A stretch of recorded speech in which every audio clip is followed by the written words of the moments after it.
So, around about 3 weeks ago, Tony Iommi of Black Sabbath fame, one of the Godfathers, gave us a new single called World Alone.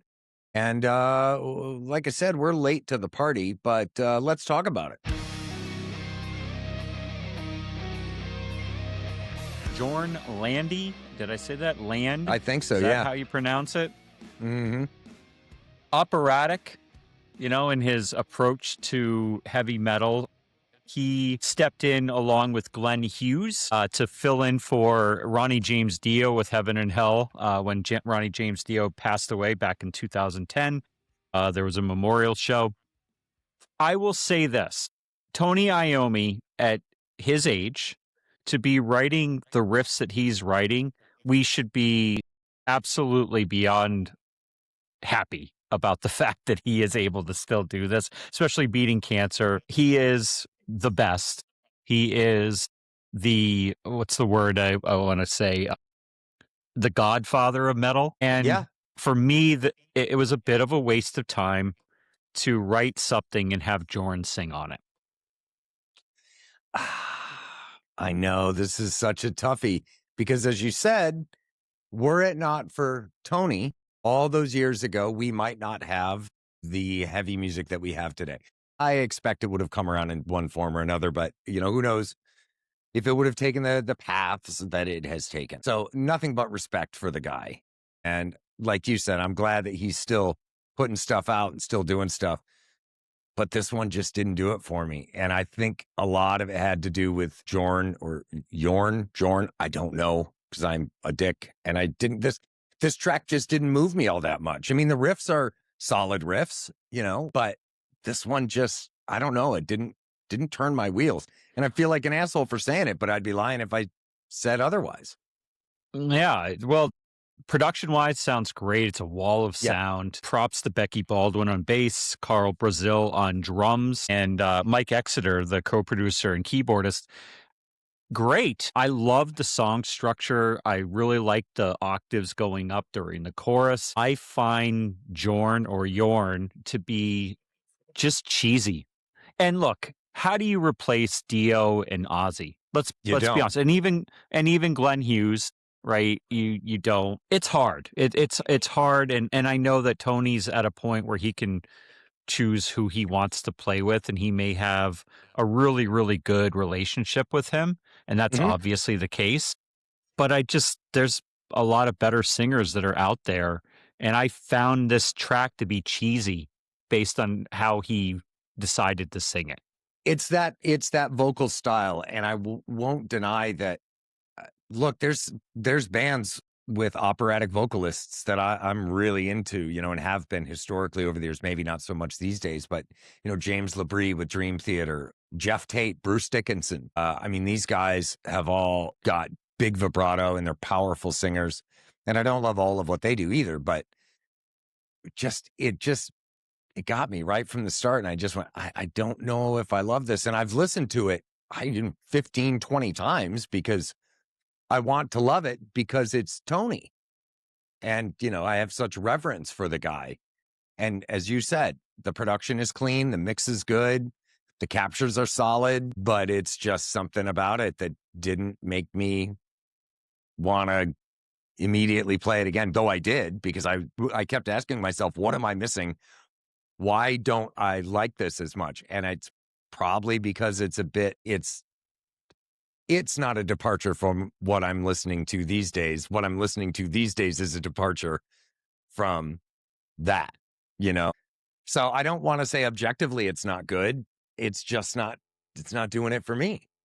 Now, let's say Phil Anselmo sang on it, or they went and they got Bruce Dickinson to sing on it.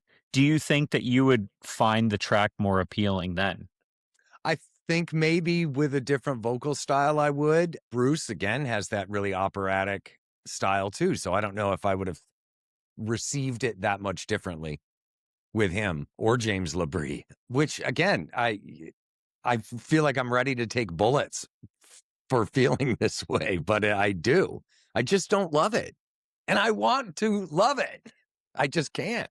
I can't get there. So I mean, I liked Black Sabbath's 13. I like the Heaven and Hell material, so I didn't mind this musically. It's Tony Iommi. It's Yeah. very Black Sabbathy.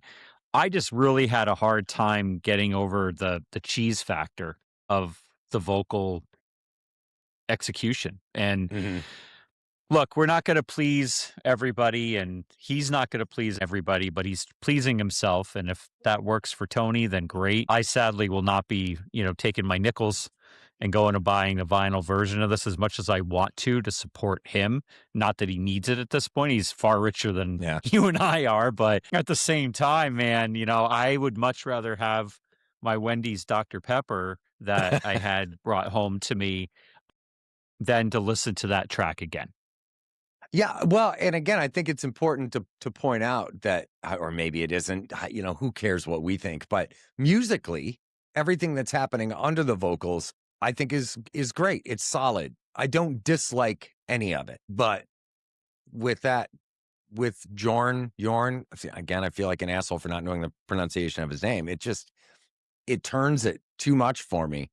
Carl Brazil on drums. I mean, he is a very experienced studio and session drummer. He's got some interesting credits on his resume. Robbie Williams, a big pop, British pop singer. So he's not necessarily, I don't know, maybe I didn't do a deep dive, but on the surface, it doesn't appear as though he's a big metal drummer. Maybe he's done more than I saw. And that this track didn't need crazy, prog metal drumming. It needed a straight ahead, drum track, and it got that. So I'm not beating up on what Carl did. As you said, Becky Baldwin on bass. Her stuff is perfectly suited to this track. I watched a bunch of her stuff that she has got out online. She's done a bunch of covers, from her home or wherever, and she's playing with Merciful Fate. She's playing with some big names.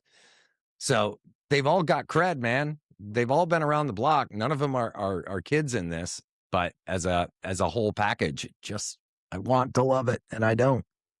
Well, let's turn this episode around, and I'll tell you that the ladies of metal are really killing it right now. I'm going to give you a list that you can check out, and this is for our listeners as well. Dogma, they did a cover of Like a Prayer.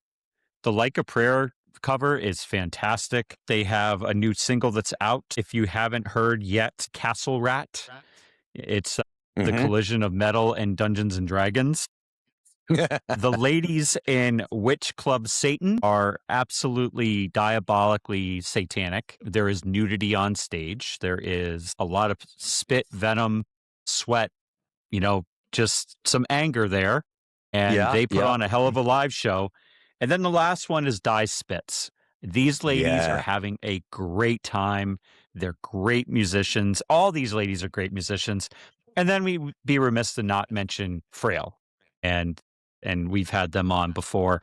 But the ladies of metal are taking over. And I have been enjoying all those bands much more so than what Iomi put out with Jorn. Yeah. Of that list of bands that you just ran down, who's at the top for you right now? Probably Dogma, because they're in that ghost typo negative area that I enjoy.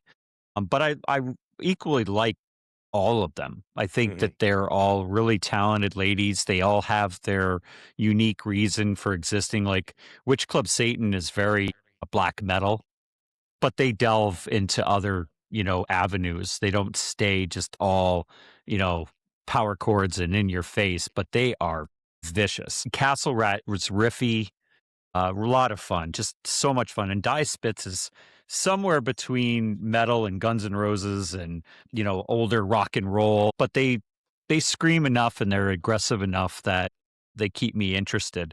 But Dogma, I really appreciate their white faces and how they. Like a Prayer is it's a great cover. Yeah, I've got Dogma and Die Spitz at the top of that list. Die Spitz, I think, is awesome. They just have this like punk rock aesthetic about them. Not that they're necessarily a punk band, but they just have this in your face, don't give a fuck kind of attitude. And they, damn it, they just look like they are having an awful lot of fun, getting up and ripping, which is cool, man. But Dogma is awesome. They have a crazy stage aesthetic. I like what they've got going on too, though. I bet that would, I expect that would be a fun show to go see. And one other one, Lauren Hart, with she just joined Arch Enemy, and she might be the best singer that they've ever had. Like, she is just crushing. There's some badass ladies out there, and I love to see it. Tatiana Schmeluk with Ginger is another one, and she's been up at the top for a long time, and she is an absolute animal. I love what she does. I love seeing all these women stepping into a historically male space and just absolutely crushing. I think it's so cool. It's so much fun to watch, and it's about time too. It really is, and I'm happy to see it. And and also Turnstile is out there, and they are going around the world and just stirring stadiums into a frenzy. And that song Birds, when that comes on, I mean, give them credit. They're in the crowd and they're right there with the fans if they're allowed to be. And they're not afraid to mix it up, which is cool. So look, Tony put out a song that sounds like Tony, or we didn't appreciate the vocal. But let's focus on everything else that's going on that's positive in the world. There's a lot to really like in the metal scene. Yeah, Barbarian's album is coming out soon, in like a week, give or take. I think on the 21st. They've got a new single coming out. And yes, we are fans. I am a fanboy. I won't deny that. But yeah, they've got new material coming out. So if you're looking for good new heavy, check out Barbarians too. Yeah, and Down is out touring right now as well, and they've got a new album coming out. And the rumor is that they are very much going back to their roots, a little bit more of a riff assault on the next record and less to do with Southern rock. So we'll see how heavy they get and where they go. I don't know how you beat NOLA. I think NOLA is, for me, is one of the top 20 albums in my lifetime. But we'll see how they do and if they've got some magic left in them.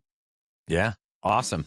Well, I'm not going to lie to you. As I mentioned, the AC in my studio went down, and it's like 110 degrees in here. So I'm starting to sweat through the plaid, and it's enough for me to call it. Yeah, let's call it. I'm going to go eat something, but good to see you. It's been too long, and we'll get back to our once-a-week episodes. Sorry about that. Life has been happening. Indeed. Life. Yeah, what are you going to do, man? All right, good shit. Can't wait for the next one. Hopefully I get more excited about it than this one. Yeah, me too.